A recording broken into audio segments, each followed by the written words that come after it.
These photographs were never supposed to exist. The people who took them had no idea what they were capturing. Some of them were tourists, some were journalists, some had simply pulled out a camera at the wrong moment or the right one, and in every single case, what they accidentally captured changed the world. A man with a home movie camera went to watch a presidential motorcade and accidentally filmed the most analyzed piece of footage in history. A tourist in Thailand aimed his camera at a beautiful beach and captured the exact moment that tsunami arrived. A photographer in Vietnam pressed the shutter button without thinking and ended a war. And one photographer stationed alone near a volcano had his camera set to take automatic photographs. He never came back to collect them, but the camera did its job. Every photograph was recovered from the ash. The last one showed the exact moment the mountain exploded. Stay with me because story number 5 is the one that has never been fully explained, not by the photographer, not by the government, not by anyone.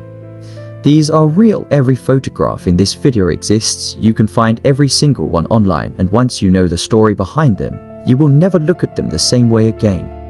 Welcome to Retro Remind Network, the channel that pulls out the stories the world was never supposed to forget.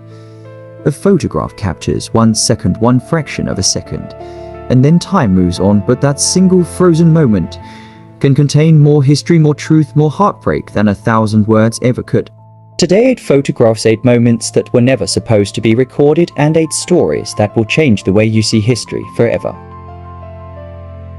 Case File 1. The Separator Film. November 22, 1963. Dallas, Texas. Dealey Plaza, a 58-year-old clothing manufacturer named Abraham Sepulveda, woke up that morning without a camera. He had left it at home.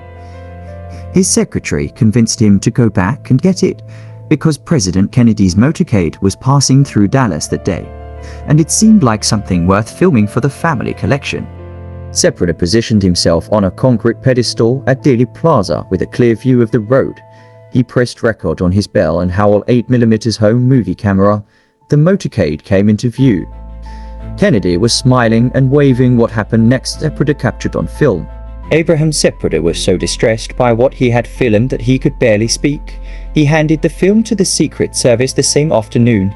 He was interviewed. He later sold the film rights to Time Life magazine, but insisted on one condition: frame 313, the most graphic moment, would never be published.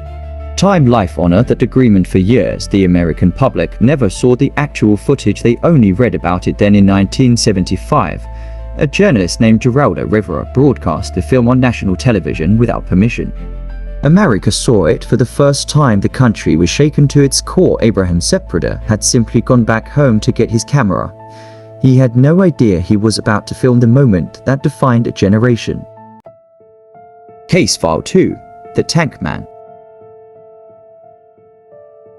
June 5, 1989, Beijing, China. The morning after the Tiananmen Square massacre, 4 photographers were staying at the Beijing hotel, each in a different room overlooking Chang'an Avenue. None of them knew the others were shooting. None of them had planned to photograph anything that morning. They were simply looking out of their windows. A column of tanks was moving down the avenue, and a single man carrying what appeared to be shopping bags walked out into the road and stood directly in front of the lead tank. The tank stopped. The man did not move. The tank tried to go around him. The man stepped sideways to block it again. This happened several times for several minutes. One man and one tank faced each other on one of the widest streets in Beijing. 4 photographers captured it: Jeff Widener of the Associated Press, Stuart Franklin of Magnum Photos, Charlie Cole of Newsweek, and Manuel Carrillo of the Los Angeles Times. The Chinese government confiscated Charlie Cole's film. He had hidden the real roll in the toilet cistern in his hotel room. They took the dummy roll he had prepared and let him go. To this day, nobody knows who the tank man was. Nobody knows his name. Nobody knows what happened to him. After the photograph was taken, the Chinese government has never acknowledged his existence. He simply walked out into the road with his shopping bags and stood there. One man, one tank for cameras, and one of the most powerful photographs in the history of the world. Case File 3. The Tsunami.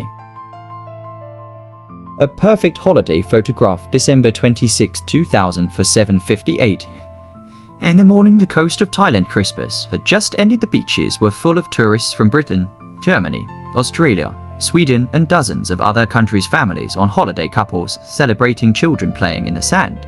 A Swedish tourist named Hans Bergström was on the beach at Peyton when he noticed something strange. The sea was pulling back further than he had ever seen it pull back. The sand stretched out for hundreds of meters where there had been water moments before. Some tourists walked out onto the exposed seabed curious about the fish flopping in the shallow pools. Some took photographs, some collected shells. A 10-year-old British girl named Tilly Smith had studied tsunamis in her geography class just 2 weeks earlier. She recognized immediately what the receding water meant. She told her parents told the beach people began to run. Some are still looking at the seafloor. The wall of water arrived at 10 meters height. 127,898 people died in the 2004 Indian Ocean tsunami across 14 countries in a single morning.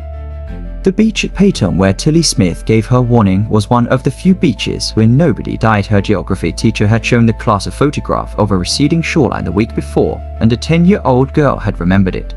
The photographs taken that morning of tourists walking curiously on the exposed seabed, completely unaware, are among the most haunting images ever captured because everyone looking at them knows what is coming. The people in the photographs did not. Case File 4. The Last Photograph. Mount St. Helens. Reed Blackburn was 27 years old. He was a photographer for the Columbian newspaper in Washington state, and in the spring of 1980, he was given one of the most exciting assignments of his career. Mount St. Helens, a volcano in Washington state, had been showing signs of activity for weeks. Scientists were monitoring it. The US Geological Survey had set up observation posts around the mountain, and Reed Blackburn was stationed at one of those posts with a camera set up to automatically take photographs every few minutes. On May 18, 1980, Mount St. Helens erupted. It was the most destructive volcanic event in American history. The explosion was so powerful it was heard 1,300 kilometers away. It flattened 600 square kilometers of forest in seconds. The ash cloud rose 24 kilometers into the atmosphere. Reed Blackburn was at his post when it happened. He was never found. But his camera was found in the ash, and it had been doing its job. The automatic mechanism had been taking photographs throughout the eruption. Investigators carefully removed the film and developed it. The last frame on the roll showed the exact moment the eruption began. A wall of ash and debris filling the entire frame, the mountain disappearing behind it, and then nothing.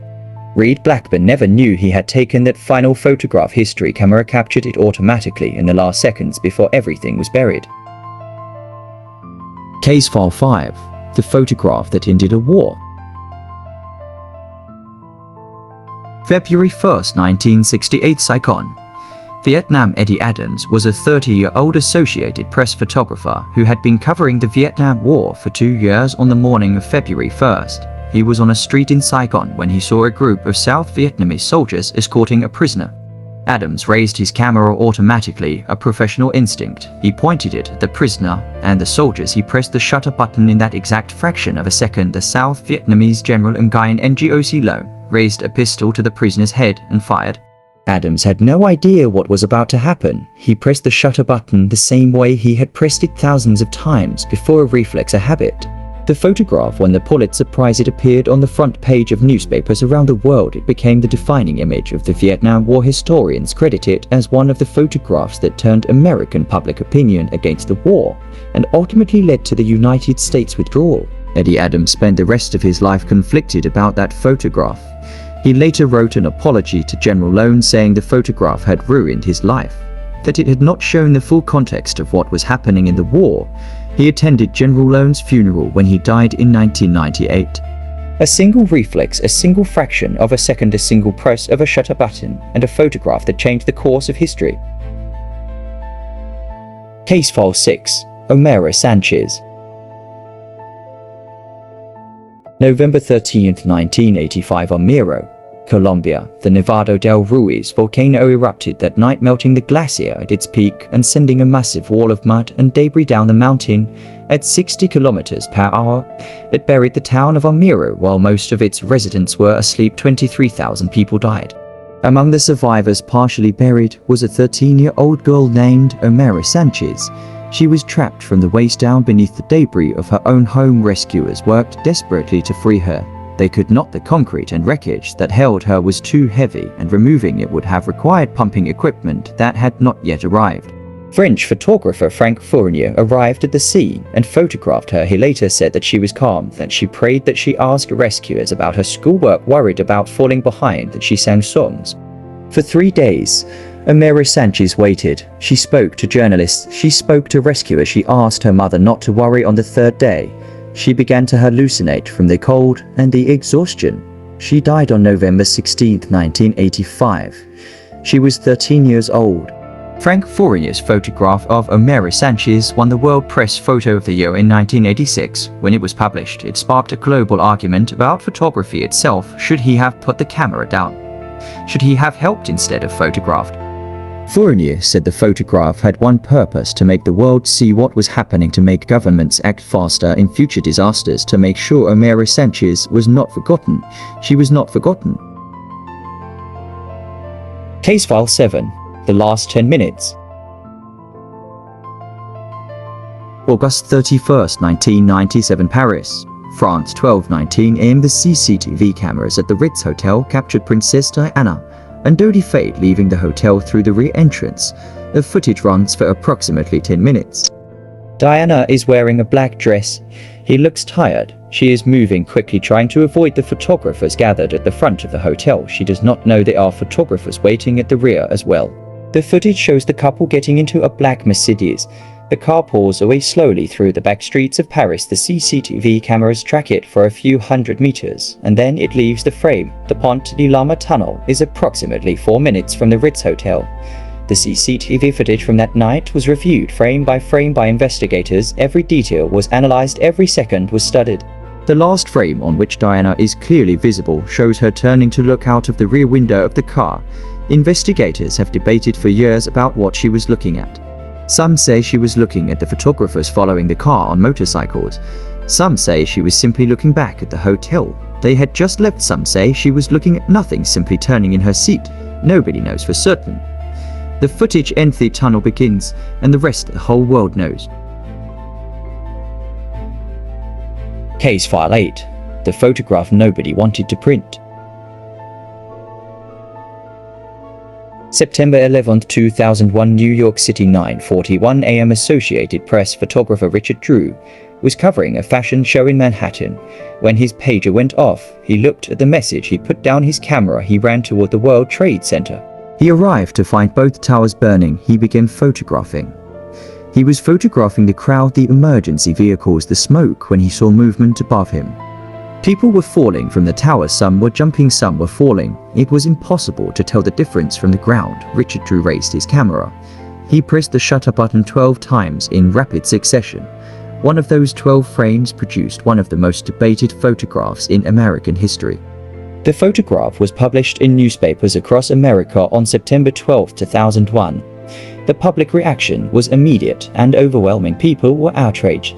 They felt it was exploitative, indecent, disrespectful. Most newspapers that published it never published it again. It effectively disappeared from the American media. For years, nobody knew who the man was. His family did not know if it was him. It took years of investigation, comparing clothing, position in the building, and employee records before journalists were able to identify him with reasonable confidence as Jonathan Briley, a 43-year-old audio technician who worked in the restaurant at the top of the North Tower.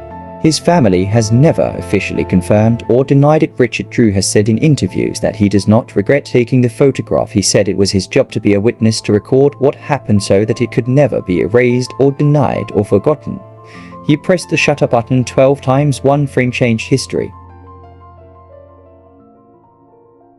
A camera is just a machine. It does not choose what to record. It simply records what is in front of it in the fraction of a second. When someone presses a button, Abraham Zeprida went back home to get his camera. A man in Beijing walked out in front of a tank with his shopping bags. A tourist in Thailand noticed the sea pulling back. A photographer pressed the shutter button out of instinct. A young girl's geography lesson saved hundreds of lives. A 13-year-old girl sang songs while she waited. A CCTV camera tracked a car for 10 minutes, and a photographer ran toward the burning towers. None of them planned to change history. None of them knew what they were capturing, and yet because of them these moments exist, these people exist, these stories exist. If this video stayed with you, if any one of these photographs changed the way you see the world, please subscribe to Retro Remind Network. We find the stories the world was never supposed to forget, and we make sure they are never forgotten. Share this with someone who loves history. Leave a comment which photograph hit you the hardest. I will see you in the next one.